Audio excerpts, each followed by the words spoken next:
Here's a detailed story in English based on your prompt.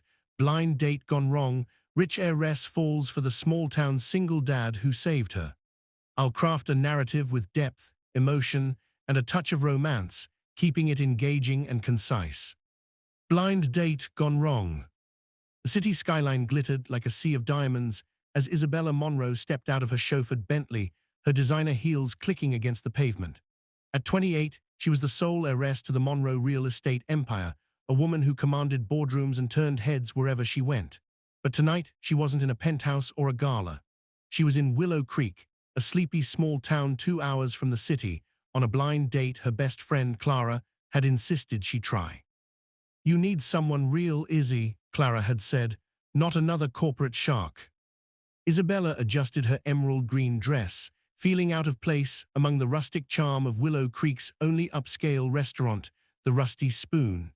Her date, a tech entrepreneur named Derek, was Clara's latest attempt to pull Isabella out of her high society bubble. She sighed, already regretting the 2-hour drive. Inside, the restaurant was cozy, with wooden beams and candlelit tables. Derek was late. Isabella sipped her wine, checking her phone. 10 minutes turned into 20, then 30. Her patience wore thin, and the whispers from nearby tables, locals eyeing the city girl, didn't help. Finally, her phone buzzed.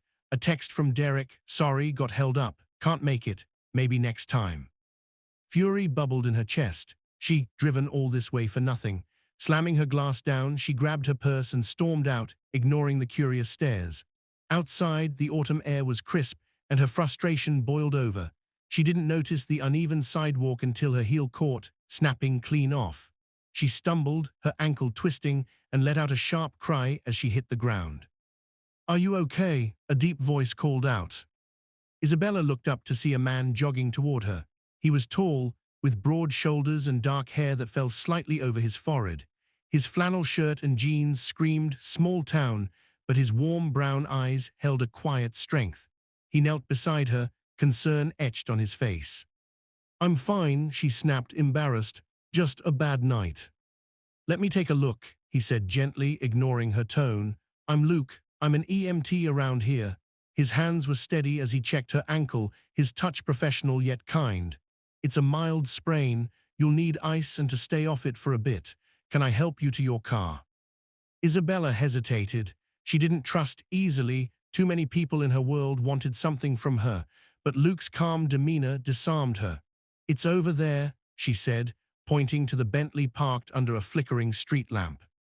Luke raised an eyebrow but didn't comment. He helped her up, letting her lean on his arm as they crossed the street. Halfway there, a loud screech pierced the air. Headlights barreled toward them, a pickup truck swerving wildly. Isabella froze, but Luke reacted instantly, pulling her out of the way just as the truck clipped the curb and sped off. Her heart pounded as she clung to him, her breath shaky. "You okay?" Luke asked again, his voice steady despite the near miss.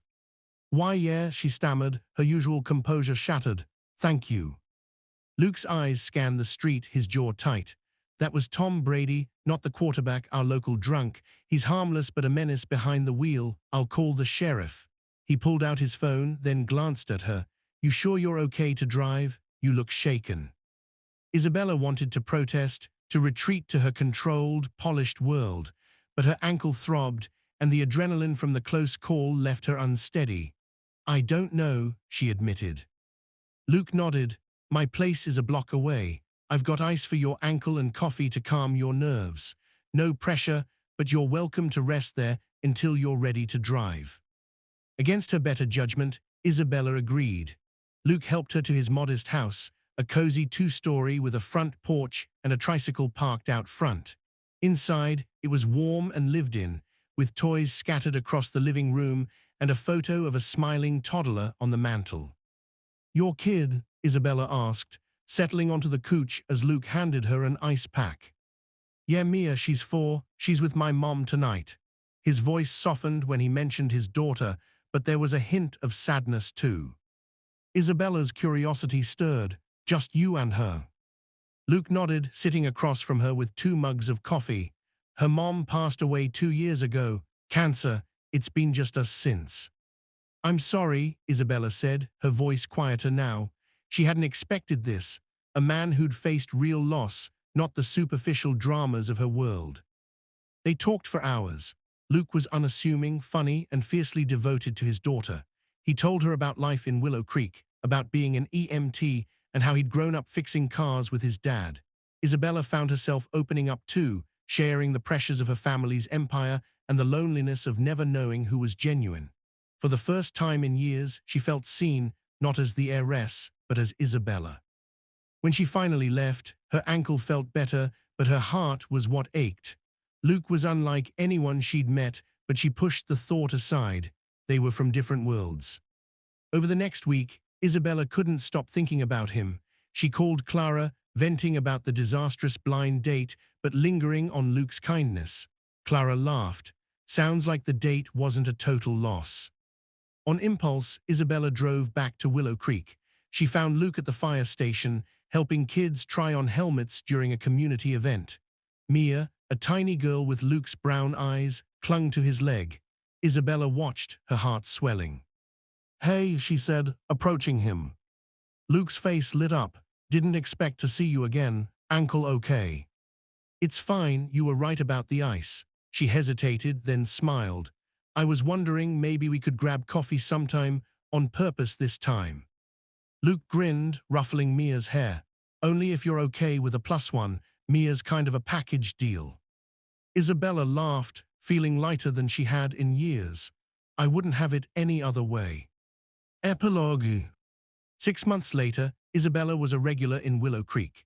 She started funding a community health clinic, inspired by Luke's work, and spent weekends with him and Mia, trading her heels for sneakers.